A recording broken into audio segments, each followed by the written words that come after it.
friends, welcome back to the channel. Today I'm just going to show you a quick recipe. I'm making barbecue chicken for supper tonight, and I wanted to show you how I make my Japanese style barbecue sauce. So you're going to start off with a small saucepan, and to that I'm going to add 1 cup plus 2 tablespoons of soy sauce. I used a cup of regular soy sauce and 2 tablespoons of dark soy sauce just to add some nice color to it. Next, we're going to add 3/4 cup of mirin,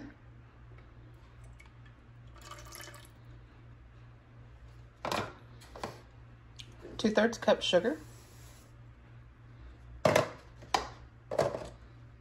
about 4 teaspoons of tomato paste,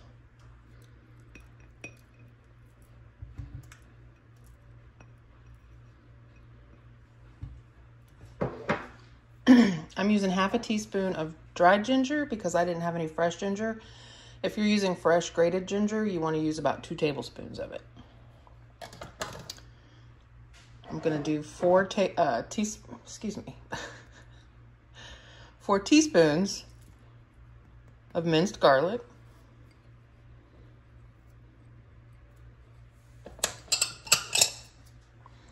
2 tablespoons of rice vinegar,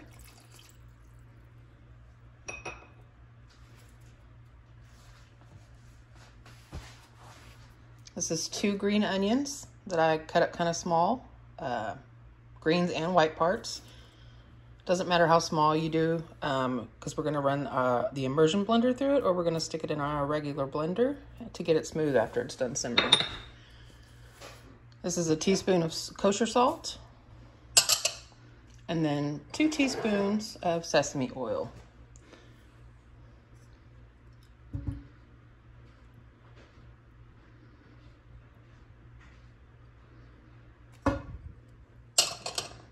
I'm going to give this a little mix, and then we're going to put it on the stovetop and let it simmer without a lid on it for about 15 minutes, kind of medium-low heat. You don't want to burn the sugar.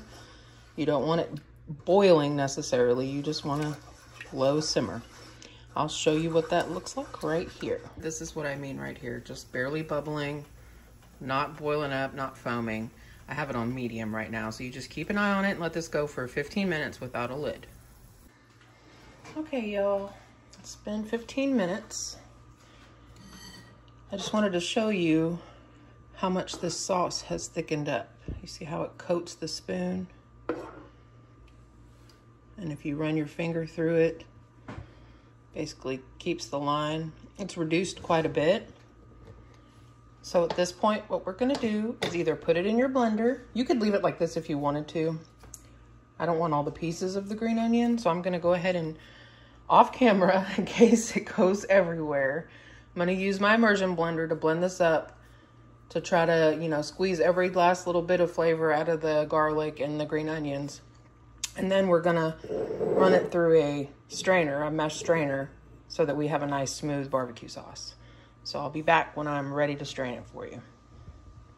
I cannot even begin to tell you how happy I am that I did that off camera, because I just spent the last 5 minutes cleaning dark soy sauce off the wall behind the pan. So there's that. Yeah, maybe, you know, if you're gonna make this, got a little bit more skill than me, use the immersion blender. If you don't, I don't know, throw it in a regular blender. So now all I'm gonna do is just, still pretty hot. Try this again. I just had a lapse of judgment, but I decided I should probably run my mason jar under some hot water so I don't shock the glass. But I'm just gonna pour this through this fine mesh strainer. Like I said, you don't have to do this. Totally up to you. If you're okay with, you know, the consistency being a little chunkier, if you're not trying to be fancy, then just leave it how it is, you know? It's up to you. This is zero barbecue sauce. This, it's really a delicious sauce if you wanted kind of a break from just, you know, your like a traditional American barbecue sauce. This is like a little bit sweet and a little bit sour, and I mean, it's kind of an umami bomb. It's really delicious. I hope that you give it a try. So let me go ahead and get this all strained up and I'll be right back. So this made just shy of a pint of this yummy barbecue sauce. And I go ahead and I put it in this jar. That way if I don't use it all, I can just put it in the fridge and it's good for a little while in the refrigerator. It is not shelf stable. It's hot, so if you put a lid on it and it sucks down, this is absolutely not shelf stable. Put this in your refrigerator. Like I said, I'm going to put this on chicken tonight. This would be delicious on short ribs. It would also be delicious to cook some pork belly in. Fantastic. I really hope, misleading. I really hope that you give this sauce a try. If you do, leave me a comment and let me know what you thought about it. And thank you for watching. You know, as always, I'll see you next week.